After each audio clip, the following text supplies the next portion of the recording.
इस बेटे के बारे सीखना है उड़ाऊ पुत्र के बारे। लूका की इंजील 15 अध्याय ਉਹਦੇ 11 वचन तो ਜਿਹੜਾ ਆ ਅਸੀਂ ਜਿਹੜਾ ਆ ਪੜਾਂਗੇ। ਇੱਥੇ ਲਿਖਿਆ 11 ਦੇ ਹਾਂ 15 ਅਧਿਆਏ ਲੂਕਾ ਦੀ ਇੰਜੀਲ 15 ਅਧਿਆਏ ਦੇ 11 वचन ਤੋਂ ਪੜਨਾ ਸ਼ੁਰੂ ਕਰੂੰਗਾ। ਪੜੋ ਤੁਸੀਂ ਪੰਜਾਬੀ ਚ ਪੜੋਗੇ ਤੇ ਜ਼ਿਆਦਾ ਵਧੀਆ ਹੈਗਾ। ਫਿਰ ਉਸਨੇ ਕਿਹਾ ਕਿ ਇੱਕ ਮਨੁੱਖ ਦੇ ਦੋ ਪੁੱਤਰ ਸਨ। ਵੇਖੋ ਪ੍ਰਭੂ ਯਿਸੂ ਮਸੀਹ ਇੱਕ ਇੱਥੇ ਗੱਲ ਦੱਸਣ ਲੱਗੇ ਹੈਗੇ ਆ, ਇੱਕ ਉਦਾਹਰਨ ਦੇ ਰਹੇ ਹੈਗੇ ਆ ਕਿ ਇੱਕ ਬੰਦੇ ਦੇ ਦੋ ਮੁੰਡੇ ਸੀ, ਇੱਕ ਬੰਦੇ ਦੇ ਦੋ ਪੁੱਤਰ ਸੀ। ਹਾਂਜੀ। ਅਤੇ ਉਹਨਾਂ ਵਿੱਚੋਂ ਛੋਟੇ ਨੇ ਪਿਓ ਨੂੰ ਆਖਿਆ, ਪਿਤਾ ਜੀ, ਮਾਲ ਦਾ ਜਿਹੜਾ ਹਿੱਸਾ ਮੈਨੂੰ ਪਹੁੰਚਦਾ ਹੈ ਸੋ ਮੈਨੂੰ ਦੇ ਦਿਓ। ਇੱਕ ਜਿਹੜਾ ਛੋਟਾ ਮੁੰਡਾ ਹੈਗਾ ਆ ਉਹਨੇ ਆਪਣੇ ਜਿਹੜਾ ਆ ਪਿਤਾ ਦੇ ਨਾਲ ਗੱਲ ਕੀਤੀ ਕਿ ਪਿਤਾ ਜੀ ਜਿਹੜਾ ਮੇਰਾ ਹਿੱਸਾ ਹੈ, ਮੇਰੀ ਜਾਇਦਾਦ ਦਾ, ਮੇਰੀ ਸੰਪत्ति ਦਾ ਜਿਹੜਾ ਹਿੱਸਾ ਆ ਮਾਲ ਦਾ, ਉਹ ਮੈਨੂੰ ਦੇ ਦਿੱਤਾ ਜਾਵੇ। ਅੱਜ ਵੀ ਯਾਦ ਰੱਖੋ ਸਾਡੇ ਸਭ ਤੋਂ ਵੱਡੀ ਜੀਵਨ ਦੀ ਸਮੱਸਿਆ ਪਤਾ ਕੀ ਹੈਗੀ ਆ? ਅਸੀਂ ਸਭ ਤੋਂ ਪਹਿਲਾਂ ਹਿੱਸਿਆਂ ਦੇ ਵਿੱਚ ਜਿਹੜਾ ਕੰਮ ਕਰਨਾ ਸ਼ੁਰੂ ਕਰਦੇ ਹੈਗੇ ਆ। ਕਦੀ ਲੋਕ ਮਾਂ ਪਿਓ ਦੇ ਜੀਂਦੇ ਜੀ ਹਿੱਸੇ ਵੰਡ ਲੈਂਦੇ ਹੈਗੇ ਆ, ਕਦੀ ਮਰਨ ਤੋਂ ਬਾਅਦ ਵਿੱਚ ਵੰਡਦੇ। ਔਰ ਤੁਹਾਨੂੰ ਪਤਾ ਇਹਨਾਂ ਹਿੱਸਿਆਂ ਦਾ ਕਰਕੇ ਕਦੀ ਬਹੁਤ ਜ਼ਿਆਦੀਆਂ ਲੜਾਈਆਂ ਪੈ ਜਾਂਦੀਆਂ। ਲੋਕ ਇੱਕ ਦੂਜੇ ਨੂੰ ਮਾਰ ਦਿੰਦੇ ਹੈਗੇ ਆ। ਮੈਂ ਕਈ ਵਾਰੀ ਵੀਡੀਓ ਵੇਖੀਆਂ, ਛੋਟੀ ਜ਼ਮੀਨ ਦੇ ਪਿੱਛੇ 4 ਇੰਚ ਦੇ ਪਿੱਛੇ 2 ਇੰਚ ਦੇ ਪਿੱਛੇ ਜਿਹੜੇ ਭਰਾ ਨੂੰ ਮਾਰ ਦਿੰਦੇ ਹੈਗੇ। ਇਹ ਜਿਹੜੀ ਸੰਪत्ति ਮਤਲਬ ਪੈਸਾ ਹੀ ਸਭ ਬੁਰਾਈਆਂ ਦੀ ਜੜ ਆ। ਪ੍ਰਭੂ ਯਿਸੂ ਮਸੀਹ ਨੇ ਸਭ ਤੋਂ ਪਹਿਲਾਂ ਦੱਸਿਆ ਕਿ ਜਿਹੜਾ ਪੈਸਾ ਇਹ ਸਭ ਬੁਰਾਈਆਂ ਦੀ ਜੜ ਆ। ਜਦੋਂ ਇਨਸਾਨ ਪੈਸੇ ਦੇ ਵਿੱਚ ਫਸ ਜਾਂਦਾ ਜਾਂ ਪੈਸੇ ਦੇ ਪਿੱਛੇ ਲੱਗ ਜਾਂਦਾ ਜਾਂ ਪੈਸੇ ਨੂੰ ਪ੍ਰਾਪਤ ਕਰਨ ਦੀ ਸੋਚਦਾ ਆ ਤੇ ਯਾਦ ਰੱਖੋ ਬਰਬਾਦੀ ਦੇ ਰਾਹ ਤੇ ਚੱਲਣਾ ਸ਼ੁਰੂ। ਪੈਸਾ ਜਿਹੜਾ ਨਾ ਇਹ ਵਰਤਣ ਵਾਸਤੇ ਆ। ਪੈਸੇ ਨੂੰ ਤੁਸੀਂ ਇਸਤੇਮਾਲ ਕਰਨਾ ਹੈ। ਅੱਜ ਚੀਜ਼ ਯਾਦ ਰੱਖ ਲਿਓ, ਅੱਜ ਇਨਸਾਨ ਪੈਸੇ ਨੂੰ ਇਸਤੇਮਾਲ ਨਹੀਂ ਕਰਦਾ, ਪਰ ਪੈਸਾ ਇਨਸਾਨ ਨੂੰ ਇਸਤੇਮਾਲ ਕਰ ਰਿਹਾ। ਪੈਸਾ ਜਿਹੜਾ ਉਹ ਇਨਸਾਨ ਨੂੰ ਇਸਤੇਮਾਲ ਕਰਦਾ। ਪੜਾਂਗੇ ਅੱਗੇ ਕੀ ਲਿਖਿਆ। ਤਾਂ ਉਸ ਨੇ ਉਹਨਾਂ ਨੂੰ ਪੂੰਜੀ ਵੰਡ ਦਿੱਤੀ। ਔਰ ਯਾਦ ਰੱਖੋ ਕਿ ਪਿਤਾ ਦਾ ਦਿਲ ਇੱਦਾਂ ਦਾ ਹੈਗਾ, ਉਹ ਆਪਣੇ ਬੱਚਿਆਂ ਨੂੰ ਕਦੀ ਵੀ ਨਿਰਾਸ਼ ਨਹੀਂ ਕਰਦਾ। ਉਹ ਦੋਵਾਂ ਭਰਾਵਾਂ ਨੂੰ ਨੇ ਅੱਧਾ ਹਿੱਸਾ ਜਿਹੜਾ ਵੰਡ ਕੇ ਦੇ ਦਿੱਤਾ ਕਿ ਠੀਕ ਆ ਪੁੱਤਰੋ, ਤੁਹਾਡੀ ਆਪਣੀ ਇੱਛਾ, ਤੁਸੀਂ ਆਪਣੀ ਮਰਜ਼ੀ ਨਾਲ ਆਪਣੀ ਜ਼ਿੰਦਗੀ ਨੂੰ ਜੀ ਸਕਦੇ ਆ। ਔਰ ਅੱਗੇ ਥੋੜੇ ਦਿਨ ਪਿੱਛੋਂ ਹਾਂਜੀ ਛੋਟਾ ਪੁੱਤਰ ਸਭੋ ਕੁਝ ਇਕੱਠਾ ਕਰਕੇ ਦੂਰ ਦੇਸ਼ ਨੂੰ ਚਲਿਆ ਗਿਆ ਔਰ ਉੱਥੇ ਆਪਣਾ ਮਾਲ ਵੱਧ ਚਲਣੀ ਨਾਲ ਉਡਾ ਦਿੱਤਾ। ਯਾਦ ਰੱਖੋ ਜਿਹੜਾ ਛੋਟਾ ਪੁੱਤਰ ਸੀ, ਜਦੋਂ ਉਹਦਾ ਹਿੱਸਾ ਮਿਲਿਆ ਉਹ ਮਤਲਬ ਕਿ ਦੂਜੇ ਦੇਸ਼ ਵਿੱਚ ਚਲ ਗਿਆ, ਆਪਣਾ ਦੇਸ਼ ਛੱਡ ਕੇ ਦੂਜੀ ਜਗ੍ਹਾ ਤੇ ਚਲ ਗਿਆ। ਔਰ ਜਿੰਨਾ ਉਹਦੇ ਕੋਲ ਲਿਖਿਆ ਪੈਸਾ ਸੀ ਉਹਨੇ ਲਿਖਿਆ ਵੱਧ ਚਲਣੀ। ਕੀ ਲਿਖਿਆ ਪੰਜਾਬੀ 'ਚ? ਵੱਧ ਚਲਣੀ ਮਤਲਬ ਕਿ ਗਲਤ ਕੰਮਾਂ ਦੇ ਵਿੱਚ, ਹੋ ਸਕਦਾ ਸ਼ਰਾਬਾਂ ਦੇ ਵਿੱਚ, ਠੀਕ ਆ, ਵਿਚਾਰ ਦੇ ਵਿੱਚ, ਜਾਂ ਤਰ੍ਹਾਂ ਦੀ ਆਪਣੀ ਮौज ਮਸਤੀ ਵਾਸਤੇ ਉਹਨੇ ਸਾਰਾ ਪੈਸਾ ਜਿਹੜਾ ਆਪਣੇ ਪਿਤਾ ਦਾ ਕੀ ਕਰਤਾ, ਜਿਹੜਾ ਹਿੱਸਾ ਲਿਆ ਆ ਉਡਾ ਦਿੱਤਾ ਹੈ। ਅੱਜ ਵੀ ਯਾਦ ਰੱਖੋ ਦੁਨੀਆ ਦੇ ਬਹੁਤ ਸਾਰੇ ਇਦਾਂ ਦੇ ਬੇਟੇ ਹੈਗੇ ਆ ਜਿਹੜੇ ਜਰਾ ਵੀ ਨਹੀਂ ਸੋਚਦੇ। ਤੁਸੀਂ ਕਿਸੇ ਦਿਨ ਆਪਣੀ ਜ਼ਿੰਦਗੀ 'ਚ ਆਪਣੀ ਕਮਾਈ ਦਾ 1 ਰੁਪਈਆ ਕਮਾਓਗੇ, ਤੁਹਾਨੂੰ 1 ਰੁਪਈਆ ਖਰਚਣ ਤੋਂ ਪਹਿਲਾਂ ਸੋਚਣਾ ਪਊਗਾ ਕਿ 1 ਰੁਪਈਆ ਬਣਿਆ ਕਿੱਦਾਂ ਹੈਗਾ। ਇੱਕ ਜਿਹੜਾ ਬੰਦਾ 300 ਰੁਪਈਆ ਦਿਹਾੜੀ ਲੈਂਦਾ ਹੈਗਾ, ਕਦੀ ਉਹਨੂੰ ਪੁੱਛ ਕੇ ਵੇਖਿਓ ਕਿ ਹੁਣੇ ਜਾ ਕੇ 300 ਰੁਪਈਆ ਤੂੰ ਖਰਚ ਸਕਦਾ, ਤੁਹਾਨੂੰ ਦੱਸੇਗਾ ਕਿ ਇਹਦੀ ਕੀਮਤ ਕੀ ਹੈਗੀ। ਸ਼ਾਇਦ ਅਸੀਂ ਪੈਸੇ ਦੀ ਅਹਿਮੀਅਤ ਅੱਜ ਬੰਦੇ ਨੂੰ ਨਹੀਂ ਜੇ ਪਤਾ ਹੈਗਾ। ਅੱਜ ਇਨਸਾਨ ਫਟਾਫਟ ਪੈਸਾ ਉਡਾ ਰਿਹਾ। ਔਰ ਇੱਕ ਦਿਨ ਯਾਦ ਰੱਖੋ ਬਾਈਬਲ ਦੇ ਅਨੁਸਾਰ ਲਿਖਿਆ ਇੱਕ ਦਿਨ ਕੰਗਾਲ ਬਣ ਜਾਂਦੇ ਹੈਗੇ, ਇੱਕ ਦਿਨ ਕੰਗਾਲਪਨ ਛਾ ਜਾਂਦਾ ਹੈਗਾ। ਕਿਸੇ ਨੇ ਇੱਕ ਬੜੀ ਵਧੀਆ ਇੱਕ ਗੱਲ ਨੂੰ ਕੀਤਾ, ਉਹਨੇ 2 ਡੱਬੇ ਲਏ ਉਹਨੇ। ਉਹ ਦੋਵਾਂ ਡੱਬਿਆਂ ਦੇ ਵਿੱਚ ਉਹਨੇ ਕੀ ਕੀਤਾ ਹੈਗਾ ਕਿ ਖਾਣ ਵਾਸਤੇ ਕੋਈ ਸਮਾਨ ਜਿਹੜਾ ਰੱਖ ਦਿੱਤਾ ਹੈਗਾ। ਇੱਕ ਦਾ ਢੱਕਣ ਜਿਹੜਾ ਬੰਦ ਕਰ ਦਿੱਤਾ ਔਰ ਇੱਕ ਦਾ ਢੱਕਣ ਜਿਹੜਾ ਖੁੱਲ੍ਹਾ ਰਹਿਣ ਦਿੱਤਾ ਹੈਗਾ। ਔਰ ਇੱਕ ਚੂਹਾ ਆਉਂਦਾ ਹੈਗਾ ਆ, ਔਰ ਉਹ ਕੀ ਕਰਦਾ ਕਿ ਉਹ ਡੱਬੇ ਵੇਖਦਾ ਖੁੱਲ੍ਹਾ, ਚੜ੍ਹ ਕੇ ਉੱਤੇ ਖਾਣਾ ਉਹਨੂੰ ਸ਼ੁਰੂ ਕਰ ਦਿੰਦਾ। ਹੁਣ ਜਦੋਂ ਚੂਹਾ ਖਾ ਰਿਹਾ ਤਾਂ ਕਿੱਧਰ ਨੂੰ ਜਾਏਗਾ? ਕਿੱਧਰ ਨੂੰ ਜਾ ਰਿਹਾ? ਉਹ ਥੱਲੇ ਨੂੰ ਜਾ ਰਿਹਾ ਡੱਬੇ ਦੇ ਵਿੱਚ। ਔਰ ਹੌਲੀ ਕਰਦਿਆਂ ਬਿਲਕੁਲ ਥੱਲੇ ਪਹੁੰਚ ਜਾਂਦਾ। ਉਹਦੇ ਕੋਲ ਬਾਅਦ 'ਚ ਬਾਹਰ ਨਹੀਂ ਆਇਆ ਜਾ ਰਿਹਾ। ਜਦੋਂ ਭਰਿਆ ਸੀ ਉਹਨੂੰ ਲੱਗਿਆ ਬੜੀ ਐਸ਼ ਹੈਗੀ ਆ, ਬੜਾ ਸਭ ਕੁਝ ਹੈਗਾ, ਮੈਂ ਤਾਂ ਸਭ ਕੁਝ ਜਿੱਦਾਂ ਮਰਜ਼ੀ 6 ਮਹੀਨੇ ਸਾਲ 5 ਸਾਲ ਮੈਂ ਆਰਾਮ ਨਾਲ ਖਾ ਸਕਦਾ। ਪਰ ਉਹ ਖਾਂਦਿਆਂ ਇੱਕ ਦਿਨ ਉੱਥੋਂ ਤੱਕ ਪਹੁੰਚ ਗਿਆ, ਵਜ਼ਨ ਵੀ ਵੱਧ ਗਿਆ, ਸਭ ਕੁਝ ਹੋ ਗਿਆ। ਫਿਰ ਨਾ ਦੇ ਉੱਪਰ ਜਾਇਆ ਜਾ ਰਿਹਾ ਔਰ ਨਾ ਕਿਸੇ ਨੂੰ ਆਵਾਜ਼ ਦੇਣ ਜੋਗਾ ਕਿ ਮੈਨੂੰ ਬਾਹਰ ਕੱਢੋ। ਸਾਡੀ ਪੰਜਾਬੀ ਦੀ ਵੀ ਕਹਾ ਦਾਂਗੇ ਤੇ ਬੈਠਿਆਂ ਦੇ ਖੂਹ ਵੀ ਖਾਦੇ ਜਾਂਦੇ, ਜੋ ਮਰਜ਼ੀ ਹੋ ਜੇ। ਇਹ ਯਾਦ ਰੱਖੋ, ਇਸ ਪੁੱਤਰ ਨੇ ਕੀ ਕੀਤਾ, ਆਪਣੀ ਜਿਹੜੇ ਪੈਸੇ ਸੀ ਆਪਣੀ ਅਯਾਸ਼ੀ 'ਚ, ਆਪਣੀ ਜਿਹੜੀ ਐਸ਼ਪਰਸਤੀ ਦੇ ਵਿੱਚ ਜਿਹੜੇ ਆ ਉਡਾ ਦਿੱਤੇ ਹੈਗੇ ਆ। ਆਪਣੀ ਐਸ਼ਵਰਤੀ ਜਿਹੜੇ ਪੈਸੇ ਉਹਨੇ ਸਾਰੇ ਉਡਾ ਦਿੱਤੇ ਹੈਗੇ ਆ। ਪਰ ਇੱਕ ਦਿਨ ਯਾਦ ਰੱਖੋ, ਇੱਕ ਦਿਨ ਇਹਨੂੰ ਯਾਦ ਵੀ ਹੋਣਾ, ਪਰ ਉਹਦੇ ਤੋਂ ਪਹਿਲਾਂ ਜਿਹੜੇ ਜੀਵਨ 'ਚ ਦੁੱਖ ਆਏ ਹੈਗੇ ਆ, ਜਿਹੜੇ ਦੁੱਖ ਆਏ ਜੀਵਨ ਦੇ ਵਿੱਚ, ਉਹ ਦੁੱਖ ਵੇਖਣੇ ਯਾਦ ਰੱਖੋ ਪੁੱਤਰ ਨੂੰ ਬਹੁਤ ਮਹਿੰਗੇ ਪੈ ਰਹੇ ਹੈਗੇ। ਔਰ ਕੀ ਲਿਖਿਆ, ਪੜਾਂਗੇ ਅੱਗੇ।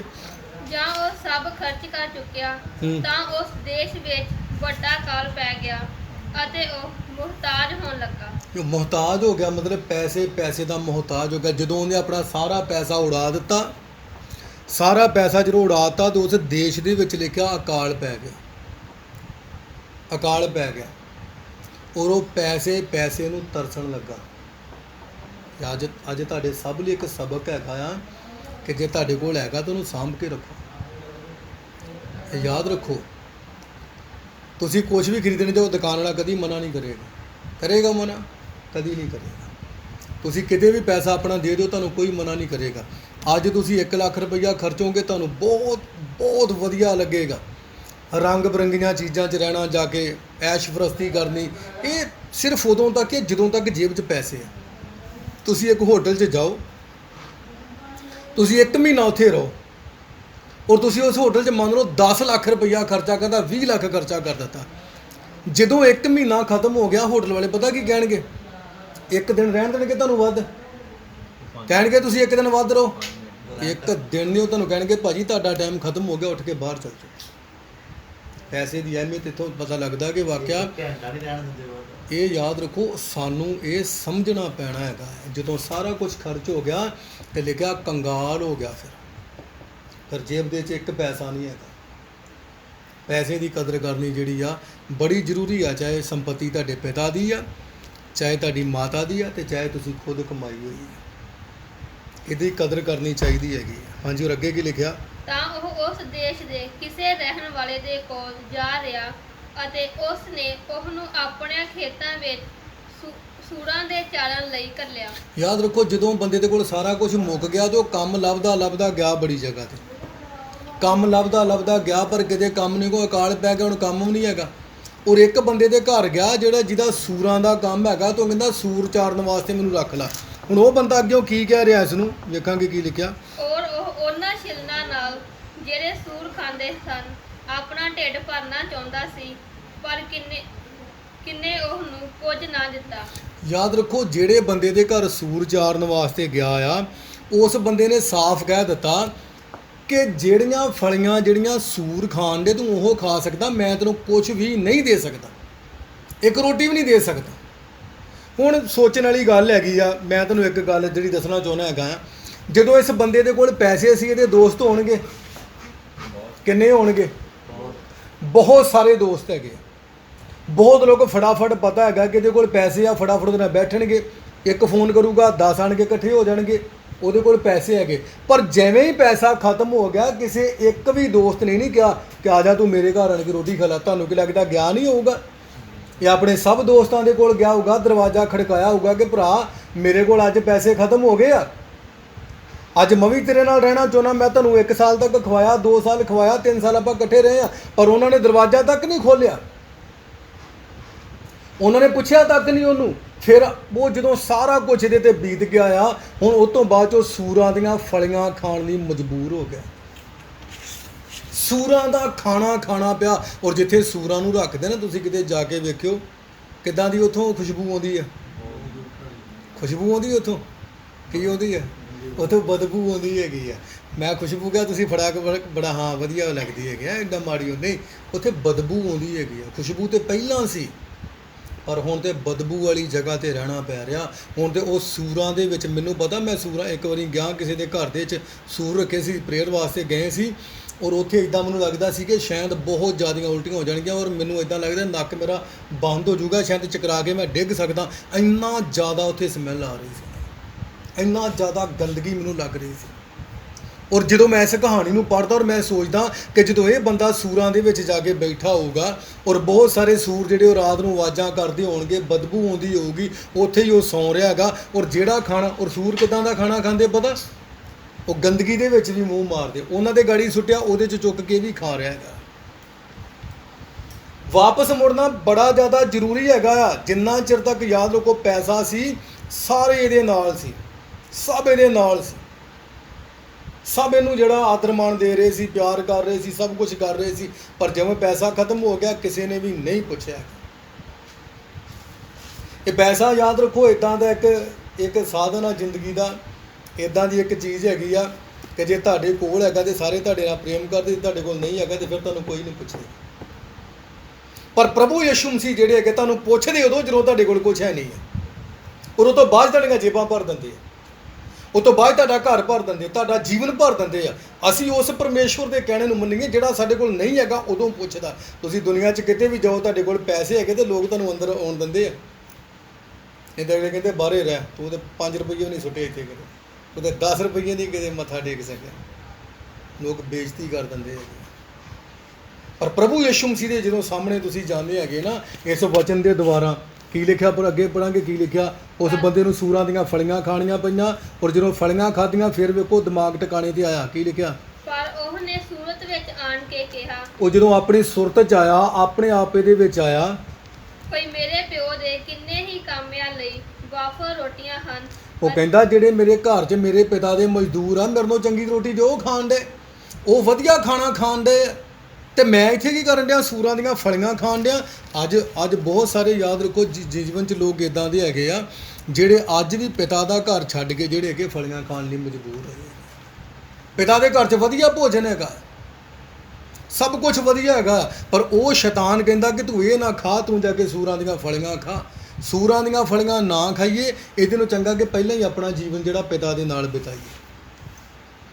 ਪਿਤਾ ਦੇ ਨਾਲ ਯਾਦ ਰੱਖੋ, ਜਿਹੜੇ ਮੰਨ ਲਓ ਪਰਿਵਾਰ 'ਚ ਹੀ ਵੇਖ ਲਿਓ ਤੁਸੀਂ, ਕਿਤੇ ਆਮ ਜਾ ਕੇ ਜਿਹੜੇ ਬੱਚੇ ਆਪਣੇ ਮਾਤਾ ਪਿਤਾ ਨਾਲ ਰਹਿੰਦੇ ਨਾ, ਉਹਨਾਂ ਨੂੰ ਚਿੰਤਾ ਨਹੀਂ ਹੁੰਦੀ ਕਿ ਖਾਣਾ ਕਿੱਥੋਂ ਆ, ਉਹਨਾਂ ਨੂੰ ਚਿੰਤਾ ਨਹੀਂ ਦੀ ਵੀ ਲਿਆਉਣਾ ਕਿੱਥੋਂ ਹੈਗਾ। ਪਰ ਜਦੋਂ ਅਲੱਗ ਰਹਿਣਾ ਸ਼ੁਰੂ ਕਰਦੇ ਤੇ ਉਦੋਂ ਫਿਰ ਉਹਨੂੰ ਚਿੰਤਾ ਕਿੱਥੋਂ ਲਿਆਉਣਾ ਸ਼ਾਮਾਂ ਨੂੰ, ਘਰ 'ਚ ਤੇ ਹੈ ਨਹੀਂ ਆ। ਕਿਉਂਕਿ ਜਿੰਨਾ ਚਿਰ ਮਾਤਾ ਪਿਤਾ ਨਾਲ ਚਿੰਤਾ ਮਾਤਾ ਪਿਤਾ ਨੂੰ ਲੱਗੀ, ਸ਼ਾਮਾਂ ਨੂੰ ਬੱਚਿਆਂ ਨੂੰ ਦੇਣਾ ਹੈਗਾ। ਅਸੀਂ ਵੀ ਜੇ ਆਪਣੇ ਉਸ ਪਿਤਾ ਦੇ ਕੋਲ ਆ ਨਾ, ਉਹਨੂੰ ਚਿੰਤਾ ਹੈਗੀ ਕਿ ਇਹਨਾਂ ਨੂੰ ਦੇਣਾ ਹੈਗਾ। ਤੇ ਜੇ ਮੈਂ ਕਹੂੰਗਾ ਮੈਂ ਇਕੱਲਾ ਜਾ ਕੇ ਰਹਿਣਾ, ਉਹਨਾਂ ਨੇ ਠੀਕ ਆ ਫਿਰ ਆਪਣੀ ਕਮਾ ਦੇਖਾਂ। ਜਦੋਂ ਘਰ 'ਚੋਂ ਪਰਿਵਾਰ 'ਚੋਂ ਵੇਖਿਆ ਨਾ ਕੁਛ ਲੋਕ ਅਲੱਗ ਹੋ ਜਾਂਦੇ ਆ, ਉਹਨਾਂ ਨੂੰ ਫਿਰ ਚਿੰਤਾ ਵੱਧ ਜਾਂਦੀਆਂ ਉਹਨਾਂ ਦੀਆਂ, ਕਿੱਥੋਂ ਲਿਆਉਣਾ, ਕਿੱਥੋਂ ਖਾਣਾ, ਕੀ ਕਰਨਾ ਹੈਗਾ।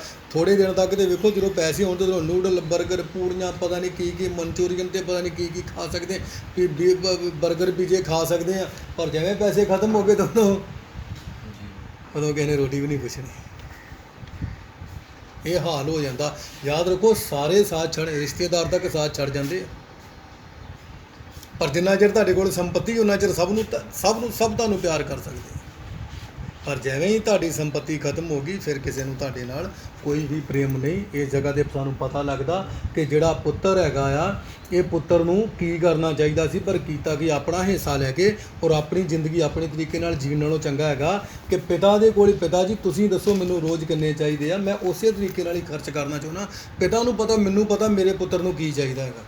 ਮੈਨੂੰ ਪਤਾ ਸ਼ਾਮ ਨੂੰ ਉਹਨੂੰ 5 ਰੁਪਈਏ ਚਾਹੀਦੇ, ਸਵੇਰ ਨੂੰ ਉਹਨੂੰ 5 ਰੁਪਈਏ ਚਾਹੀਦੇ ਆ। ਮੈਂ ਹੁਣ ਉਹਨੂੰ 50 ਰੁਪਈਏ ਦਊਂਗਾ ਤਾਂ ਉਹਦੀ ਆਦਤ ਕੀ ਆ, ਵਿਗੜ ਜੂਗੀ। ਮੈਨੂੰ ਪਤਾ ਮੈਂ ਪਿਤਾ ਹੈਗਾ। ਜਾਂ ਉਹ ਆਪਣੀ ਮਰਜ਼ੀ ਨਾਲ ਕਹੇਗਾ ਠੀਕ ਹੈ ਜੀ ਮੈਨੂੰ ਦੇ ਦਿਓ ਮਹੀਨੇ ਦੇ ਇਕੱਠੇ, ਉਹ ਪੂਰਾ ਮਹੀਨਾ ਸਾਂਭ ਕੇ ਨਹੀਂ ਰੱਖੇਗਾ। ਉਹ 2-4 ਦਿਨ ਦੇ ਵਿੱਚ ਹੀ ਮਹੀਨੇ ਦੇ ਆਪਣੇ ਪੈਸੇ ਵੀ ਖਰਚ ਕਰ ਸਕਦਾ ਹੈਗਾ। ਇਹ ਸਾਡੀ ਸੰਪਤੀ ਹੈਗੀ ਆ, ਇਹਦੀ ਅਹਿਮੀਅਤ ਅੱਜ ਨਹੀਂ ਪਤਾ ਲੱਗਦਾ। ਕੁਛ ਸਮਾਂ ਪੈ ਕੇ ਜਦੋਂ ਅਚਾਨਕ ਪ੍ਰੋਬਲਮ ਹੁੰਦੀ ਫਿਰ ਪਤਾ ਲੱਗਦਾ ਕਿ ਆ ਸੰਭਾਲ ਕੇ ਰੱਖਿਆ ਸੀ ਤਾਂ ਉਹ ਕੰਮ ਆ ਗਿਆ। ਔਰ ਕੀ ਲਿਖਿਆ ਅੱਗੇ, ਅਤੇ ਮੈਂ ਇੱਥੇ ਭੁੱਖਾ ਮਰਦਾ ਹਾਂ। ਉਹਨੂੰ ਪਤਾ ਲੱਗਾ ਮੇਰੇ ਘਰ ਦੇ ਵਿੱਚ ਤੇ ਮਜ਼ਦੂਰ ਵੀ ਮੇਰੇ ਤੋਂ ਚੰਗਾ, ਮਜ਼ਦੂਰ ਵੇਖੋ ਹੁਣ ਰਾਜੇ ਦੇ ਘਰ ਰਹਿਣ ਦੇ ਤੇ ਚੰਗਾ ਖਾਣਾ ਖਾਣਗੇ, ਇਹ ਸੂਰਾਂ ਦੀਆਂ ਫਲੀਆਂ ਖਾਣ ਡਿਆ। ਰਾਜੇ ਦਾ ਪੁੱਤ ਹੋ ਕੇ ਸੂਰਾਂ ਦੀਆਂ ਫਲੀਆਂ ਖਾਣ ਡਿਆ, ਉਹ ਰਾਜੇ ਦੇ ਨੌਕਰੀ ਦੇ ਨਾਲੋਂ ਵਧੀਆ ਖਾਣਾ ਖਾਣ ਡਿਆ। ਯਾਦ ਰੱਖੋ, ਮਾਤਾ ਪਿਤਾ ਤੋਂ ਦੂਰ ਹੋ ਕੇ ਪੈਸਾ ਖਰਚ ਕਰਨਾ ਜਿਹੜਾ ਹੈਗਾ ਨਾ, ਇਹ ਸੂਰਾਂ ਦੀਆਂ ਫਲੀਆਂ ਖਾਣ ਦੇ ਬਰਾਬਰ ਆ। ਫੜਿਆ ਹੱਥ 'ਚ ਭਾਵੇਂ ਬਰਗਰ ਹੀ ਹੋਵੇ, ਭਾਵੇਂ ਪੀਜ਼ਾ ਕਿਉਂ ਨਹੀਂ ਖਾਣ ਦਾ। ਹੁਣ ਚੇਤਾ ਆ ਮੇਰੇ ਪਿਤਾ ਦੇ ਘਰ ਦੇ ਵਿੱਚ ਤੇ ਵਧੀਆ ਖਾਣਾ ਬਣਦਾ ਹੈ। ਔਰ ਪੜਾਂਗੇ ਅੱਗੇ ਕੀ ਲਿਖਿਆ, ਮੈਂ ਉੱਠ ਕੇ ਆਪਣੇ ਪਿਓ ਕੋਲ ਜਾਵਾਂਗਾ। ਯਾਦ ਰੱਖੋ, ਹੁਣ ਜਦੋਂ ਇਹਦਾ ਦਿਮਾਗ ਟਿਕਾਣੇ ਆਇਆ ਆ, ਸੂਰਾਂ ਦੀਆਂ ਵੇਖੋ, ਜਦੋਂ ਐਸ਼ ਪ੍ਰਸਤੀ ਕਰਦੇ ਜਦੋਂ ਦਿਮਾਗ ਨਹੀਂ ਟਿਕਾਣਿਆ, ਜਦੋਂ ਪਿਤਾ ਦੇ ਘਰ ਵਧੀਆ ਖਾਣਾ ਸੀ ਨਾ, ਉਦੋਂ ਨਹੀਂ ਉਹਨੂੰ ਸਮਝ ਆਈ। ਪਰ ਅਗਲ ਕਦੋਂ ਟਿਕਾਣੇ ਆਈ ਆ? ਜਦੋਂ ਸੂਰਾਂ ਦੀਆਂ ਫਲੀਆਂ ਖਾਧੀਆਂ। ਆਪਾਂ ਕਦੋਂ ਮੁੜਨਾ ਜੀਵਨ ਦੇ ਵਿੱਚ? ਫਲੀਆਂ ਖਾ ਕੇ ਕਿ ਪਹਿਲੋਂ ਹੀ? ਪਹਿਲੋਂ ਮੁੜਨਾ ਚਾਹੀਦਾ ਹੈਗਾ, ਬਾਅਦ 'ਚ ਫਲੀਆਂ ਖਾ ਕੇ ਕੀ ਫਾਇਦਾ ਹੈਗਾ? ਫਿਰ ਜੀਵਨ ਜਿਹੜਾ ਖਰਾਬ ਹੋ ਗਿਆ ਕਰੀ।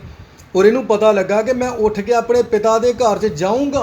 ਫਿਰ ਅੱਗੇ ਕੀ ਹੋਇਆ? ਅਤੇ ਉਸ ਨੂੰ ਆਖਾਂਗਾ, ਆਪਣੇ ਪਿਤਾ ਨੂੰ ਮੈਂ ਇਹ ਗੱਲ ਆਖਾਂਗਾ, ਪਿਤਾ ਜੀ, ਮੈਂ ਅਸਮਾਨ ਦੇ ਵਿਰੁੱਧ ਤੇ ਤੁਹਾਡੇ ਅੱਗੇ ਗੁਨਾਹ ਕੀਤਾ ਹੈ। ਯਾਦ ਰੱਖੋ, ਇਹਨੇ ਦੋ ਗੱਲਾਂ ਦੇ ਤੇ ਜ਼ਿਕਰ ਕੀਤਾ। ਪਿਤਾ ਜੀ, ਮੈਂ ਸਵਰਗ ਦੇ ਵਿਰੁੱਧ ਵੀ ਪਾਪ ਕੀਤਾ ਔਰ ਤੁਹਾਡੇ ਵਿਰੁੱਧ ਵੀ ਪਾਪ ਕੀਤਾ। ਅਸੀਂ ਜਦੋਂ, ਯਾਦ ਰੱਖੋ, ਜ਼ਿੰਦਗੀ 'ਚ ਕਦੀ ਗਲਤ ਹੁੰਨੇ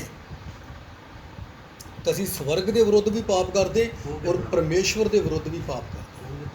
ਸਵਰਗ ਦੇ ਵਿਰੁੱਧ ਪਾਪ ਹੋਇਆ ਨਾ, ਕਿਉਂਕਿ ਪਿਤਾ ਦਾ ਹਿੱਸਾ ਜਿਹੜਾ ਉਡਾ ਦਿੱਤਾ।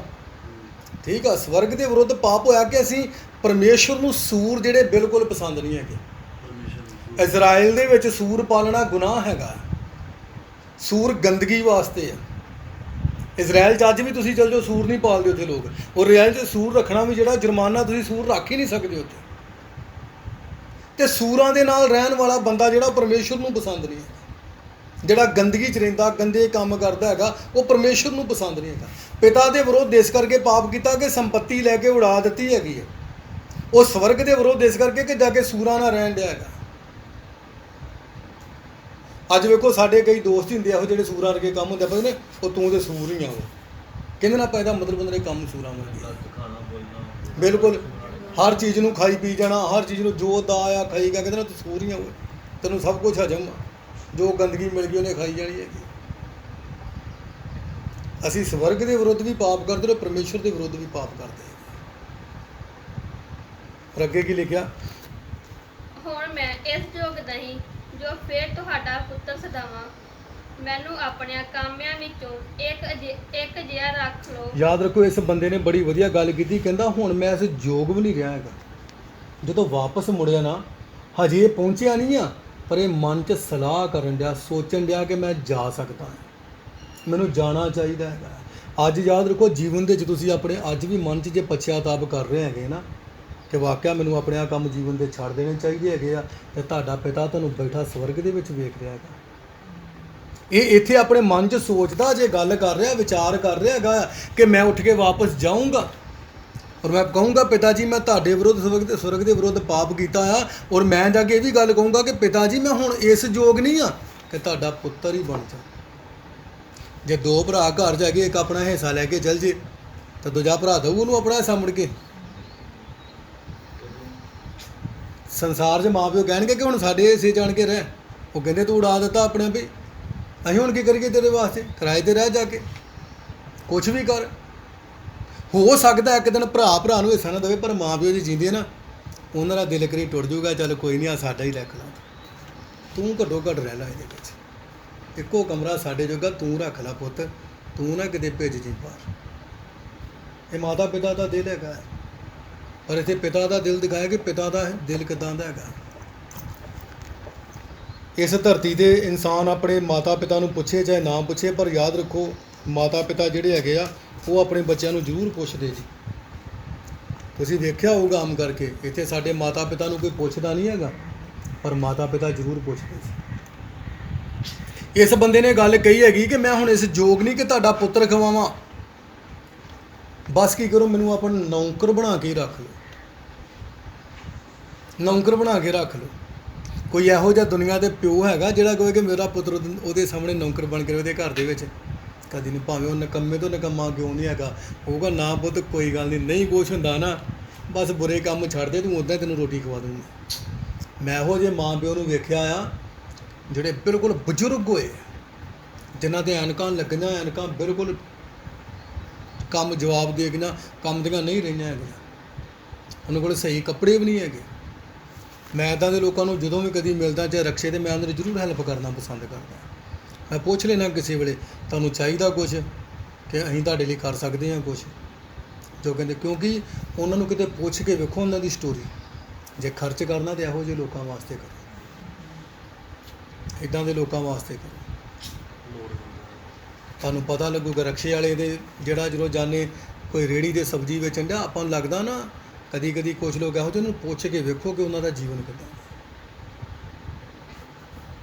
ਬੜੀ ਪ੍ਰੋਬਲਮ ਦੇ ਵਿੱਚ ਹੁੰਦੀ ਹੈ। ਆਪਣਾ ਪੈਸਾ ਉਡਾਉਣਾ ਆ ਤੇ ਚੰਗੇ ਕੰਮ ਲਈ ਵੀ ਖਰਚ ਕਰਨਾ। ਪਰਮੇਸ਼ਰ ਤੁਹਾਨੂੰ ਵੇਖਦਾ ਹੈ। ਉਹ ਕਹਿੰਦਾ ਕਿ ਮੈਂ ਤੇਰਾ ਪੁੱਤਰ ਹੋਣ ਦੇ ਯੋਗ ਨਹੀਂ ਹੈਗਾ, ਪਰ ਕੀ ਹੋਇਆ ਫਿਰ ਵੇਖੋ 20 ਵਚਨ 'ਚ ਕੀ ਲਿਖਿਆ। ਸੋ ਉਹ ਉੱਠ ਕੇ ਆਪਣੇ ਪਿਓ ਕੋਲ ਗਿਆ। ਯਾਦ ਰੱਖੋ, ਉਹ ਜਿਹੜਾ ਮੁੰਡਾ ਹੈਗਾ ਆ ਉਹ ਉੱਠਿਆ ਆ, ਔਰ ਉੱਠ ਕੇ ਤੁਰ ਪਿਆ ਆਪਣੇ ਪਿਤਾ ਦੇ ਵੱਲ ਨੂੰ। ਬੜਾ ਵਧੀਆ ਲਿਖਿਆ, ਅੱਗੇ ਜਾ ਕੇ ਸੁਣ ਕੇ ਵੇਖੋ ਕੀ ਲਿਖਿਆ ਜੀ। ਪਰ ਉਹ ਅਜੇ ਦੂਰ ਹੀ ਸੀ। ਹਾਂਜੀ, ਉਹ ਦੂਰ ਹੀ ਸੀ। ਉਹਦੇ ਪਿਓ ਨੇ ਉਹਨੂੰ ਡਿੱਠਾ ਅਤੇ ਉਸ ਨੂੰ ਤਰਸ ਆਇਆ ਔਰ ਦੌੜ ਕੇ ਗਲੇ ਲਾ ਲਿਆ ਅਤੇ ਉਹਨੂੰ ਚੁੰਮਿਆ। ਯਾਦ ਰੱਖੋ, ਅਜੇ ਕਿੱਥੇ ਮੁੰਡਾ, ਕਿੱਥੇ ਅਜੇ ਦੌੜਨਾ ਕਿਹਨੂੰ ਚਾਹੀਦਾ ਹੈ, ਪਰ ਕੌਣ ਦੌੜਿਆ ਹੈ? ਪਿਓ ਦੌੜਿਆ, ਪਿਤਾ ਦੌੜਿਆ ਹੈਗਾ। ਇੱਥੇ ਸਾਨੂੰ ਸਿੱਖਣ ਲਈ ਵੇਖੋ ਕਿੰਨਾ ਕੁਝ ਮਿਲਦਾ ਹੈਗਾ। ਲਿਖਿਆ ਜੇ ਪੁੱਤਰ ਦੂਰ ਹੀ ਹੈਗਾ ਆ, ਪੁੱਤਰ ਨੇ ਆਣ ਕੇ ਜੇ ਕਿਹਾ ਨਹੀਂ ਕੁਝ ਵੀ, ਸੋਚਿਆ ਮੈਂ ਕਹਿਣਾ ਕਿੱਦਾਂ ਪਰ ਕਿਹਾ ਨਹੀਂ। ਉਹ ਸੋਚ ਕੇ ਆਉਣ ਡਿਆ, ਸਿਰਫ ਅਜੇ ਮਿਲਿਆ ਨਹੀਂ ਪਿਤਾ ਨੂੰ, ਪਰ ਪਿਤਾ ਕੀ ਆ, ਉਹ ਤੇ ਜਾਣਦਾ ਆ। ਉਹ ਸਵਰਗੀ ਪਿਤਾ ਜਾਣਦਾ ਜੇ। ਯਾਦ ਰੱਖੋ, ਤੁਸੀਂ ਇੱਥੇ ਮਨ ਫਿਰਾਇਆ, ਉਹ ਸਵਰਗ ਵਿੱਚ ਸੋਚਣ ਡਿਆ ਕਿ ਤੁਹਾਡੇ ਮਨ ਵਿੱਚ ਕੀ ਹੈ। ਅਸੀਂ ਸਭ ਇੱਥੇ ਬੈਠੇ ਨਾ, ਸਾਡੇ ਮਨ 'ਚ ਕੀ ਆ, ਇਹ ਸਵਰਗੀ ਪਿਤਾ ਵੇਖਦਾ ਆ ਕਿ ਬੰਟੀ ਦੇ ਮਨ ਦੇ ਵਿੱਚ ਇਸ ਟਾਈਮ ਤੇ ਕੀ ਚੱਲ ਰਿਹਾ, ਉਹ ਪਤਾ ਉਹਨੂੰ ਪ੍ਰਭੂ। ਉਹਨੇ ਦੂਰ ਤੋਂ ਲਿਖਿਆ ਜਦੋਂ ਪੁੱਤਰ ਆ ਰਿਹਾ ਤੇ ਪਿਤਾ ਦੌੜਿਆ ਆ। ਅੱਜ ਜੇ ਅਸੀਂ ਪ੍ਰਭੂ ਯਿਸੂ ਮਸੀਹ ਵੱਲ ਆਉਂਦੇ ਆ ਨਾ, ਅਸੀਂ ਜਾਣਦੇ ਹੈਗੇ ਤੇ ਪ੍ਰਭੂ ਵੀ ਦੌੜਦਾ ਸਾਡੇ ਵੱਲ, ਤੁਰ ਕੇ ਨਹੀਂ ਆਉਂਦਾ। ਪ੍ਰਭੂ ਨੇ ਕਹਿੰਦਾ ਕਿ ਤੁਸੀਂ ਦੌੜ ਕੇ ਆਓ, ਪ੍ਰਭੂ ਕਹਿੰਦਾ ਬਸ ਤੂੰ ਇੱਕ ਕਦਮ ਚੱਲਦੇ ਸਹੀ। ਪ੍ਰਭੂ ਯਿਸੂ ਮਸੀਹ 1000 ਕਦਮ ਚੱਲ ਜਾਂਦੇ। ਉਹ ਦੌੜਿਆ ਆ, ਔਰ ਉਹ ਪੁੱਤਰ ਜਿਹੜਾ ਜਿਹਦੀ ਜ਼ਿੰਦਗੀ ਖਰਾਬ ਹੋ ਚੁੱਕੀ, ਉਹ ਪੁੱਤਰ ਜਿਹੜਾ ਯਾਦ ਰੱਖੋ ਸੂਰਾਂ ਦੀਆਂ ਫਲੀਆਂ ਖਾ ਰਿਹਾ, ਉਹ ਪੁੱਤਰ ਜਿਹਦੇ ਕੋਲੋਂ ਬਦਬੂ ਆ ਰਹੀ ਹੈਗੀ ਆ, ਜਿਹੜਾ ਸੂਰਾਂ ਦੇ ਢਾਰੇ 'ਚ ਰਹਿ ਕੇ ਆਇਆ ਹੈਗਾ, ਉਹ ਪੁੱਤਰ ਜਿਹਨੂੰ ਕਿਸੇ ਨੇ ਪੁੱਛਿਆ ਨਹੀਂ ਆ, ਸੰਸਾਰ ਦੇ ਇੱਕ ਬੰਦੇ ਨੇ ਪੁੱਛਿਆ, ਕਿਸੇ ਦੋਸਤ ਨੇ ਨਹੀਂ ਪੁੱਛਿਆ, ਪਰ ਉਹ ਜਦੋਂ ਵਾਪਸ ਮੁੜਿਆ ਤੇ ਪਿਤਾ ਦੌੜ ਗਿਆ। ਉਸ ਵੇਲੇ ਪਿਤਾ ਦਾ ਦਿਲ ਜਿਹੜਾ ਅੰਦਰੋਂ ਟੁੱਟ ਗਿਆ। ਪਤਾ ਕਿਉਂ? ਕਿਉਂਕਿ ਜਦੋਂ ਦੂਰੋਂ ਵੇਖਿਆ ਉਹਦੇ ਕੱਪੜੇ ਸਹੀ ਨਹੀਂ ਹੈਗੇ, ਪੈਰਾਂ ਦੇ ਵਿੱਚ ਕੋਈ ਚੱਪਲ ਨਹੀਂ ਹੈਗੀ, ਤੇ ਪਿਤਾ ਦਾ ਦਿਲ ਨਾ, ਪਿਓ ਦਾ ਸੀਨਾ ਕਹਿੰਦੇ ਨਾ ਪਾੜ ਜਾਂਦਾ ਹੈ ਕਿ ਪੁੱਤ ਇੱਦਾਂ ਕਿਉਂ। ਪਿਤਾ ਦਾ ਦਿਲ ਟੁੱਟ ਗਿਆ ਕਿ ਪੁੱਤਰ ਦਾ ਹਾਲ ਕਿੱਦਾਂ ਹੋ ਗਿਆ। ਮੈਨੂੰ ਅਜੇ ਤੱਕ ਯਾਦ ਹੈਗੀ ਆ, ਚੀਮਾ ਮਾਠੜਾ ਮੁੰਡਾ ਜਿਹੜਾ ਪ੍ਰਭ ਹੈਗਾ ਆ, ਉਹ ਆਪਣੇ ਪਰਿਵਾਰ ਦੇ ਵਿੱਚੋਂ ਇਸੇ ਤਰ੍ਹਾਂ ਝਗੜਾ ਕਰਕੇ ਕਿਸੇ ਤਰ੍ਹਾਂ ਚਲ ਗਿਆ, ਔਰ ਉਹ ਜਦੋਂ ਵਾਪਸ ਆਇਆ, ਔਰ ਇੱਕ ਦਿਨ ਉਹ ਜਦੋਂ ਉਹਨੇ ਬਿਆਸ ਸਟੇਸ਼ਨ 'ਤੇ ਉਤਰ ਕੇ ਫ਼ੋਨ ਕੀਤਾ, ਤੇ ਉਹਨੇ ਫ਼ੋਨ ਕੀਤਾ ਕਿ ਡੈਡੀ ਮੈਂ ਬਿਆਸ ਆ ਗਿਆ, ਮੈਨੂੰ ਲੈ ਜਾਓ। ਜਦੋਂ ਗਿਆ ਤੇ ਉਹਦੀ ਹਾਲਤ ਬਹੁਤ ਜ਼ਿਆਦਾ ਖਰਾਬ ਸੀ। ਇਹ ਸਭ ਚੀਜ਼ਾਂ ਉਹਦੀਆਂ ਭਰੀਆਂ ਪਈਆਂ ਜ਼ਖਮਾਂ ਦੇ ਨਾਲ, ਔਰ ਪੈਰਾਂ ਤੋਂ ਨੰਗਾ, ਕੱਪੜੇ ਵੀ ਉਹਦੇ ਸਹੀ ਨਹੀਂ ਸੀ ਹੈਗੇ। ਔਰ ਉਹਨੇ ਉਤਰਦਿਆਂ ਸਾਰ ਹੀ ਕਿਹਾ ਕਿ ਡੈਡੀ ਮੈਨੂੰ ਭੁੱਖ ਲੱਗੀ ਹੈ। ਉਹ ਕਹਿੰਦਾ ਫਿਰ ਜ਼ਿਆਦਾ ਕੁਝ ਨਹੀਂ ਸੀ, 버ਗਰ ਪਹਿਲਾਂ ਉਹਨੂੰ ਖਾਣ ਲਈ ਦਿੱਤਾ। ਉਸ ਤੋਂ ਬਾਅਦ ਸਭ ਤੋਂ ਪਹਿਲਾਂ ਉਹਨੇ ਚੱਪਲ ਲੈ ਕੇ ਦਿੱਤੀ, ਘਰ ਆਣ ਕੇ ਉਹਨੂੰ ਨਵਾਇਆ ਤਾਂ ਵਧੀਆ ਕੱਪੜੇ ਪਾਏ। ਪਿਤਾ ਦਾ ਦਿਲ ਸੀ ਔਰ ਉਹ ਟੁੱਟ ਗਏ ਕਿ ਸਾਡਾ ਪੁੱਤਰ ਵਾਪਸ ਆ ਗਿਆ। ਅੱਜ ਵੀ ਉਹ ਪ੍ਰਭੂ ਯਿਸੂ ਮਸੀਹ ਨੂੰ ਪੂਰਾ ਜੀਵਨ ਦੇ ਕੇ ਬੈਠੇ, ਸਿਰਫ ਆਪਣੇ ਪੁੱਤਰ ਕਰਕੇ ਕਿ ਇਹ ਮਿਲਿਆ ਸਾਨੂੰ ਪ੍ਰਭੂ ਦੇ ਕੋਲ। ਅੱਜ ਵੀ ਇਸੇ ਚੀਜ਼ ਨੂੰ ਬਹੁਤ ਜ਼ਿਆਦਾ ਪ੍ਰੇਮ ਰੱਖਦੇ ਚਰਚ ਨਾਲ। ਮੈਂ ਜਾਣਦਾ ਜਦੋਂ ਬਹੁਤ ਜ਼ਿਆਦਾ ਆਦਰ ਕਰਦੇ ਆ ਕਿ ਹਾਂ ਸੱਚਮੁੱਚ ਸਾਡਾ ਪੁੱਤਰ ਬਚ ਗਿਆ ਸੀ, ਪਰ ਮੁੜਿਆ ਜਦੋਂ ਵਾਪਸ, ਫਿਰ ਉਹ ਵੀ ਹੌਲੀ ਹੌਲੀ, ਉਹ ਚਰਚ ਨਹੀਂ ਸੀ ਆਉਂਦਾ, ਫਿਰ ਉਹਨੇ ਹੌਲੀ ਹੌਲੀ ਚਰਚ ਆਉਣਾ ਸ਼ੁਰੂ ਕੀਤਾ। ਪਿਤਾ ਦਾ ਦਿਲ ਕਿੱਦਾਂ ਦਾ ਫਟਾਫਟ ਨੂੰ ਲੈਣ ਪਹੁੰਚ ਗਿਆ, ਔਰ ਉਹ ਨਾ ਸੋਚ ਰਹੇ ਸੀ ਸ਼ਾਇਦ ਇਹਨੇ ਆਉਣਾ ਹੀ ਨਹੀਂ ਹੈਗਾ ਵਾਪਸ ਹੁਣ ਕਿਤੇ। ਪਿਤਾ ਦੌੜਿਆ ਆ ਔਰ ਜਾ ਕੇ ਗਲ ਨਾਲ ਲਾ ਲਿਆ ਔਰ ਉਹਨੂੰ ਚੁੰਮਿਆ ਆ। ਸੋਚ ਕੇ ਵੇਖੋ, ਜਿਹੜਾ ਅੱਧੀ ਆਪਣੀ ਧਨ ਦੌਲਤ ਲੈ ਗਿਆ, ਉਹਨੂੰ ਕੌਣ ਚੁੰਮੂਗਾ ਮੁੜ ਕੇ। ਅੱਜ ਕੱਲ੍ਹ ਦੇ ਪਿਓ ਡੰਡਾ ਫੜ ਲੈਂਦੇ ਆ, ਕਹਿਣਗੇ ਦਫਾ ਹੋ ਪਰੇ, ਤੂੰ ਤਾਂ ਸਭ ਕੁਝ ਲੁੱਟ ਗਿਆ, ਸਾਡੀ ਬੇਇੱਜ਼ਤੀ ਕਰਾਤੀ, ਕਈ ਕੁਛ ਕਰਾਤਾ। ਪਰ ਜਿਹੜਾ ਸਵਰਗੀ ਪਿਤਾ ਆ ਨਾ, ਉਹ ਫਿਰ ਵੀ ਇੰਤਜ਼ਾਰ ਕਰਦਾ ਕਿ ਵਾਪਸ ਮੁੜੇ, ਬਸ ਉਹ ਵਾਪਸ ਮੁੜੇ। ਇਹ ਜੀਵਨ ਨੂੰ ਵੇਖ ਕੇ ਸਾਨੂੰ ਸੋਚਣਾ ਚਾਹੀਦਾ ਹੈਗਾ। ਉਹ ਜਦੋਂ ਵਾਪਸ ਮੁੜਿਆ, ਪਿਤਾ ਨੇ ਚੁੰਮਿਆ, ਉਹਨੂੰ ਗਲ ਨਾਲ ਲਾ ਲਿਆ ਹੈਗਾ ਆ। ਯਾਦ ਰੱਖੋ, ਫਰਜ਼ ਪੁੱਤਰ ਦਾ ਸੀ ਦੌੜੇ, ਪਰ ਪਿਤਾ ਦੌੜਦਾ ਹੈ। ਪਿਤਾ ਨੇ ਦੌੜਿਆ ਹੈ, ਔਰ ਚੁੰਮਿਆ ਕਿਹਨੂੰ ਜਾਂਦਾ? ਪੁੱਤਰ ਨੂੰ। ਕਿਸੇ ਬਗਾਨੇ ਨੂੰ ਚੁੰਮਿਆ ਜਾਂਦਾ? ਸਿਰਫ ਆਪਣੇ ਬੱਚਿਆਂ ਨੂੰ ਚੁੰਮਿਆ ਜਾਂਦਾ ਹੈਗਾ, ਆਪਣੇ ਬੱਚਿਆਂ ਨੂੰ ਗਲ ਨਾਲ ਲਾਇਆ ਜਾਂਦਾ ਹੈਗਾ। ਤੁਸੀਂ ਕਿ ਦੂਜਿਆਂ ਦੇ ਬੱਚਿਆਂ ਨੂੰ ਗਲ ਨਾਲ ਲਾ ਸਕਦੇ, ਪਰ ਆਪਣਿਆਂ ਨੂੰ ਗਲ ਨਾਲ ਜ਼ਰੂਰ ਤੁਸੀਂ ਘੁੱਟ ਕੇ ਲਾ ਸਕਦੇ ਹੈਗੇ ਆ ਕਿ ਮੇਰਾ ਆ, ਭਾਵੇਂ ਉਹ ਕਿੱਡਾ ਵੀ ਗੰਦਾ ਕਿਉਂ ਨਾ ਹੋਵੇ। ਵੇਖਾ ਨਾ ਕਈ ਵੇਲੇ ਕਈ ਬੱਚੇ ਕਿੱਦਾਂ ਚਿਰੋਂ ਘੱਟੇ ਨਾਲ ਲਿਬੜ ਜਾਂਦੇ ਹੈਗੇ ਆ, ਪੂਰੇ ਸਿਰ 'ਤੇ ਗੰਦਗੀ ਲੱਗੀ, ਪਰ ਮਾਂ ਕੀ ਕਰਦੀ? ਚੁੱਕ ਕੇ ਉਹਨੂੰ ਗਲ ਨਾਲ ਲਾਉਂਦੀ, ਉਹਨੂੰ ਚੁੰਮਦੀ, ਭਾਵੇਂ ਕਿੰਨਾ ਵੀ ਗੰਦਾ ਕਿਉਂ ਨਹੀਂ ਹੋਇਆ। ਉਹ ਪਿਤਾ ਸੱਚੀ ਇੱਦਾਂ ਦਾ ਹੈਗਾ। ਜਦੋਂ ਅਸੀਂ ਗੰਦਗੀ ਚੱਲ ਜਾਂਦੇ, ਪਰ ਜਦੋਂ ਵਾਪਸ ਮੁੜਦੇ ਨਾ, ਬੱਚਾ ਕਿਤੇ ਇਹ ਗੰਦਾ ਹੋ ਕੇ ਤੇ ਮਾਂ ਪਿਓ ਨੂੰ ਭੱਜਾਵੇ, ਤੇ ਕਈ ਵਾਰੀ ਮਾਂ ਪਿਓ ਖੁਸ਼ ਹੋ ਜਾਂਦੇ ਕਿ ਭੱਜਾਣ ਡਿਆ, ਭੱਜ ਕੇ ਉਹਨੂੰ ਚੁੱਕ ਲੈਂਦੇ ਹੈਗੇ। ਬਸ ਮੁੜਨਾ ਬੜਾ ਜ਼ਿਆਦਾ ਜ਼ਰੂਰੀ ਹੈਗਾ। ਪਰ ਅੱਗੇ ਕੀ ਲਿਖਿਆ? ਔਰ ਪੁੱਤਰ ਨੇ ਉਸ ਨੂੰ ਆਖਿਆ, ਹੂੰ। ਪਿਤਾ ਜੀ, ਮੈਂ ਅਸਮਾਨ ਦੇ ਵਿਰੁੱਧ ਔਰ ਤੁਹਾਡੇ ਅੱਗੇ ਗੁਨਾਹ ਕੀਤਾ ਹੈ। ਹੁਣ ਮੈਂ ਇਸ ਯੋਗ ਨਹੀਂ ਜੋ ਫਿਰ ਤੁਹਾਡਾ ਪੁੱਤਰ ਸਦਾਵਾਂ। ਯਾਦ ਰੱਖੋ, ਇਸ ਜਿਹੜੇ ਪੁੱਤਰ ਨੇ ਜੋ ਉਥੋਂ ਸੋਚਿਆ ਸੀ, ਆਣ ਕੇ ਗੱਲ ਕਹਿਤੀ ਕਿ ਪ੍ਰਭੂ ਪਿਤਾ ਜੀ, ਮੈਂ ਤੁਹਾਡੇ ਵਿਰੁੱਧ ਔਰ ਸਵਰਗ ਦੇ ਵਿਰੁੱਧ ਪਾਪ ਕੀਤਾ ਹੈ, ਮੈਂ ਹੁਣ ਇਸ ਯੋਗ ਨਹੀਂ ਕਿ ਤੁਹਾਡਾ ਪੁੱਤਰ ਬਣਾ। ਯਾਦ ਰੱਖੋ, ਪਿਤਾ ਇਹ ਗੱਲ ਨਹੀਂ ਜੇ ਸੁਣਦਾ ਉਹਦੀ। ਪਿਤਾ ਤੁਹਾਡੇ ਮੂੰਹੋਂ ਨਹੀਂ ਸੁਣਨਾ ਚਾਹੁੰਦਾ, ਪ੍ਰਭੂ ਨੂੰ ਪਤਾ ਤੁਹਾਡੇ ਮਨ ਵਿੱਚ ਕੀ ਹੈ। ਪ੍ਰਭੂ ਉਹਦੀ ਪਿਤਾ ਸੁਣਨ ਡਿਆ ਉਹਦੀ। ਵੇਖੋ ਕੀ ਲਿਖਿਆ। ਪਰ ਪਿਤਾ ਨੇ ਆਪਣੇ ਨੌਕਰਾਂ ਨੂੰ ਕਿਹਾ ਕਿ ਸਭ ਤੋਂ ਚੰਗੇ ਬਸਤਰ ਛੇਤੀ ਕੱਢ ਕੇ ਇਸ ਨੂੰ ਯਾਦ ਪਹਿਨਾਓ। ਰੱਖੋ, ਉਹ ਜਿਹੜਾ ਮੁੰਡਾ ਆ ਇਹ ਕਹਿਣ ਡਿਆ ਆ ਕਿ ਮੈਂ ਪਿਤਾ ਜੀ ਗਲਤੀ ਕੀਤੀ ਆ, ਮੈਂ ਤੁਹਾਡੇ ਵਿਰੁੱਧ ਪਾਪ ਕੀਤਾ, ਮੈਂ ਸਵਰਗ ਦੇ ਵਿਰੁੱਧ ਪਾਪ ਕੀਤਾ। ਪਰ ਪਿਤਾ ਇਹ ਗੱਲ ਨਹੀਂ ਸੁਣਦਾ ਹੈਗਾ। ਪਿਤਾ ਨੂੰ ਇਹ ਗੱਲ ਨਹੀਂ, ਪਿਤਾ ਨੂੰ ਸਿਰਫ ਇੰਨੀ ਖੁਸ਼ੀ ਕਿ ਤੁਸੀਂ ਵਾਪਸ ਆ ਗਏ। ਪਿਤਾ ਤੁਹਾਡੇ ਮਨ ਤੋਂ ਵੇਖਦਾ ਕਿ ਤੁਸੀਂ ਸੋਚ ਕੇ ਆ, ਜਦੋਂ ਤੁਸੀਂ ਬੈਠੇ ਸੋਚਣ ਡਏ ਸੀ ਰਾਹ ਦੇ ਵਿੱਚ ਜਾਂ ਘਰ ਦੇ ਵਿੱਚ ਜਾਂ ਕਿਤੇ ਵੀ, ਪਿਤਾ ਉਦੋਂ ਵੀ ਵੇਖ ਰਿਹਾ ਸੀ ਤੁਹਾਨੂੰ। ਉਹ ਜਦੋਂ ਪੁੱਤਰ ਦੂਰ ਬੈਠਾ ਉੱਥੇ ਸੂਰਾਂ ਦੇ ਢਾਰੇ 'ਚ ਸੋਚਦਾ ਆ ਕਿ ਮੈਂ ਆਪਣੇ ਘਰ ਜਾਊਂਗਾ, ਪਿਤਾ ਉਦੋਂ ਵੀ ਉਹਨੂੰ ਵੇਖ ਰਿਹਾ ਸੀ ਕਿ ਪੁੱਤਰ ਮੈਂ ਤੇ ਇੰਤਜ਼ਾਰ ਕਰ ਰਿਹਾ, ਬਸ ਵਾਪਸ ਮੁੜਿਆ। ਜਦੋਂ ਆਇਆ, ਪਿਤਾ ਨੇ ਕਿਹਾ ਸਭ ਤੋਂ ਵਧੀਆ ਕੱਪੜੇ ਕਿਹੜੇ? ਰਾਜਿਆਂ ਦੇ ਕੱਪੜੇ ਕੱਢ ਕੇ ਲਿਆਓ। ਇਹ ਰਾਜੇ ਦਾ ਪੁੱਤਰ ਆ। ਕਿੱਥੇ ਸੂਰਾਂ ਦੀ ਜ਼ਿੰਦਗੀ ਜੀਣ ਵਾਲਾ, ਕਿੱਥੇ ਕਹਿੰਦਾ ਮੈਨੂੰ ਨੌਕਰ ਬਣਾ ਕੇ ਰੱਖ ਲਓ। ਪਿਤਾ ਤੁਹਾਨੂੰ ਨੌਕਰ ਨਹੀਂ, ਪੁੱਤਰ ਬਣਾ ਕੇ ਰੱਖਣਾ ਚਾਹੁੰਦਾ। ਪੁੱਤਰ ਅੱਜ ਜ਼ਰੂਰਤ ਆ, ਯਾਦ ਰੱਖੋ, ਵਾਪਸ ਮੁੜਨ ਦੀ, ਪੁੱਤਰ ਬਣਨ ਦੀ ਜ਼ਰੂਰਤ ਹੈਗੀ। ਪੁੱਤਰ ਬਣਨ ਦੀ। ਉਹ ਸੋਚ ਗਿਆ ਸੀ ਮੈਂ ਨੌਕਰ ਬਣ ਕੇ ਰਵਾਂ, ਪਰ ਪਿਤਾ ਨੇ ਕੀ ਕਿਹਾ? ਸਭ ਤੋਂ ਵਧੀਆ ਕੱਪੜੇ ਦੇ ਵਾਸਤੇ ਜਾਓ। ਸਭ ਤੋਂ ਵਧੀਆ, ਅੱਜ ਵੀ ਸਭ ਤੋਂ ਵਧੀਆ ਕੱਪੜੇ ਤੁਹਾਡੇ ਲਈ ਤਿਆਰ ਪਏ ਹੈਗੇ। ਪਰ ਅੱਗੇ, ਔਰ ਇਹਦੇ ਹੱਥ ਵਿੱਚ ਅੰਗੂਠੀ ਔਰ ਪੈਰੀ ਜੁੱਤੀ ਪਾਓ। ਇਹਦੇ ਹੱਥਾਂ ਦੇ ਵਿੱਚ ਕੀ ਪਾ ਦਿਓ? ਅੰਗੂਠੀ। ਅੰਗੂਠੀ ਮਤਲਬ ਸੋਨੇ ਦੀ ਅੰਗੂਠੀ। ਪਤਾ ਕਿਹਨੂੰ ਪਾਈ ਜਾਂਦੀ ਸੀ? ਸੋਨਾ ਸਿਰਫ ਉਸ ਸਮੇਂ ਦੇ ਵਿੱਚ ਜਿਹੜੇ ਸੀ ਮਾਲਕ ਪਾਉਂਦੇ ਸੀ, ਦਾਸ ਨੇ। ਉਹਨੂੰ ਕਹਿਣ ਨੂੰ ਕਿ ਪਾ ਦਿਓ ਤੁਸੀਂ ਅੰਗੂਠੀ। ਸੋਨਾ ਪਹਿਨਣ ਦਾ ਅਧਿਕਾਰ ਸਿਰਫ ਵੱਡੇ ਲੋਕਾਂ ਦਾ ਸੀ, ਰਾਜਿਆਂ ਦਾ ਸੀ। ਜਿਹੜੇ ਘਰ 'ਚ ਨੌਕਰ ਰੱਖੇ ਉਹ ਸੋਨਾ ਪਾ ਕੇ ਮਾਲਕ ਸਾਹਮਣੇ ਨਹੀਂ ਘੁੰਮ ਸਕਦੇ। ਇਹਦੇ ਪੈਰਾਂ 'ਚ ਜੁੱਤੀ ਪਵਾ ਦਿਓ, ਕਿਉਂਕਿ ਨੌਕਰ ਜਿਹੜੇ ਨੰਗੇ ਪੈਰੀ ਰਹਿੰਦੇ ਆ। ਤੁਸੀਂ ਵੇਖਿਆ ਹੋਊਗਾ ਘਰਾਂ 'ਚ, ਅੱਜ ਦੇ ਹੁਣ ਤੇ ਚਲੋ ਬੜਾ ਘਟ ਗਿਆ। ਪਹਿਲਾਂ ਜਦੋਂ ਘਰ 'ਚ ਨੌਕਰੀ ਉਹ ਬਾਹਰ ਜੁੱਤੀ ਲਾਉਂਦੇ, ਪਰ ਵੇਖਿਆ ਕਦੀ ਪੁੱਤਰ ਬਾਹਰ ਜੁੱਤੀ ਲਾ ਕੇ ਗਿਆ ਹੋਵੇ? ਉਹ ਬੈੱਡ ਤੱਕ ਉੱਦਾਂ ਤੁਰਿਆ ਫਿਰੂਗਾ। ਉਹਨੂੰ ਕਿੰਨੇ ਡੱਕਣਾ? ਉਹਨੂੰ ਕਿੰਨੇ ਪੁੱਛਣਾ? ਉਹਨੂੰ ਨੌਕਰ ਜੀ ਤੇ ਪੁੱਤਰ 'ਚ ਫਰਕ ਇਹ ਹੈਗਾ। ਉਹ ਨੌਕਰ ਬਣਨ ਆਇਆ ਸੀ, ਪਿਤਾ ਨੇ ਕੀ ਕਿਹਾ? ਇਹਨੂੰ ਕੀ ਕਰੋ? ਅੰਗੂਠੀ ਪਾਓ, ਇਹਨੂੰ ਅਧਿਕਾਰੀ ਬਣਾਓ। ਅੰਗੂਠੀ ਅਧਿਕਾਰ ਨੂੰ ਦਿਖਾਉਂਦੀ ਹੈਗੀ ਆ, ਜੁੱਤੀ ਅਧਿਕਾਰ ਨੂੰ ਦਿਖਾਉਂਦੀ ਕਿ ਤੁਸੀਂ ਜੁੱਤੀ ਵਧੀਆ, ਕੱਪੜੇ ਜੋ ਸਾਡਾ ਪਹਿਰਾਵਾ ਇਹ ਸਾਡੇ ਅਧਿਕਾਰ ਨੂੰ, ਕਿ ਸਾਡਾ ਕਿੰਨਾ ਅਧਿਕਾਰ ਹੈਗਾ ਕਿਸੇ ਚੀਜ਼ ਦੇ ਉੱਪਰ। ਉਹ ਸਾਰਾ ਕੁਝ ਜਿਹੜਾ ਗਵਾ ਚੁੱਕਿਆ ਸੀ, ਪਿਤਾ ਨੇ 21 ਸੈਕਿੰਡ 'ਚ ਉਹਨੂੰ ਜਿਹੜਾ ਵਾਪਸ ਕਰ ਦਿੱਤਾ ਹੈ। ਸਭ ਕੁਝ ਉੱਦਾਂ ਦਾ ਉੱਦਾਂ ਹੀ ਫੇਰ ਕਰ ਦਿੱਤਾ ਹੈਗਾ। ਪਰ ਇਹਦੇ ਵਾਸਤੇ ਕੀ ਕਰਨਾ?